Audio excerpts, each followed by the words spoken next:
Hello everyone. आज की video का टॉपिक है इलेक्ट्रिक फ्लक्स, या इसको हिंदी में कहते हैं वैद्युत फ्लक्स। तो इलेक्ट्रिक फ्लक्स होती क्या है?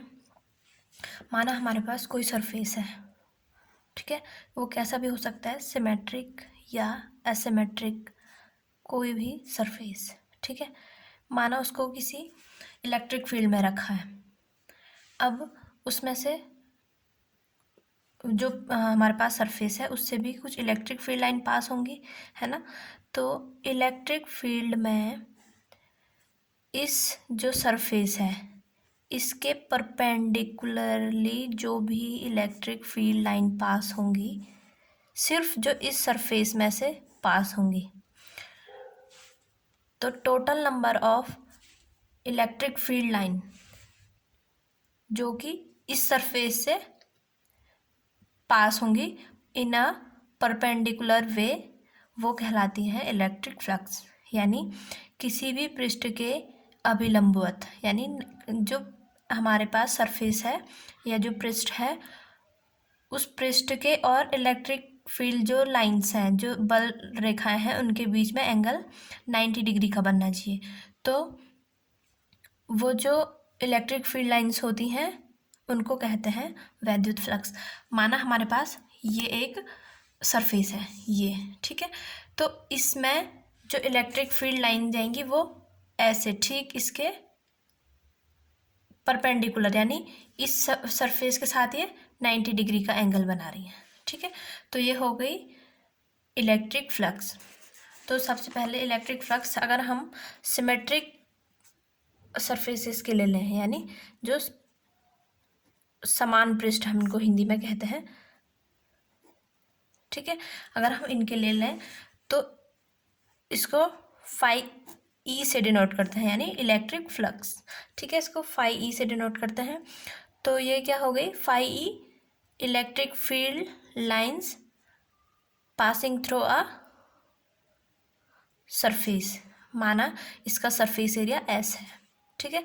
तो इसमें से जो टोटल इलेक्ट्रिक फील्ड लाइन पास हो रही है वो होंगी electric flux for the symmetric surface, यानी समान पृष्ठ।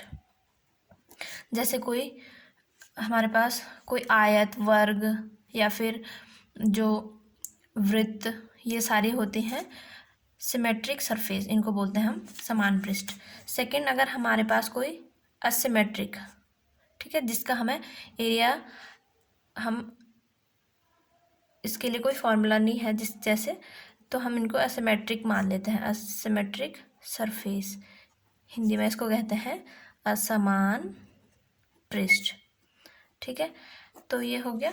माना ये कोई असमान पृष्ठ है, इसका कोई भी सिमेट्री नहीं है, तो हम इसमें क्या कर लेते हैं कि जो ये सरफेस है, माना इसका सरफेस है, एरिया एस है, ठीक है। तो इसमें क्या कर लेते हैं, हम इसको छोटे छोटे पार्ट्स में डिवाइड कर लेते हैं, ठीक है। ये हम मान लेते हैं कि ये जो सरफेस है ये छोटे छोटे पार्ट से मिलकर बना है, ठीक है। तो हम इसमें इसको छोटे छोटे पार्ट्स में डिवाइड कर देते हैं।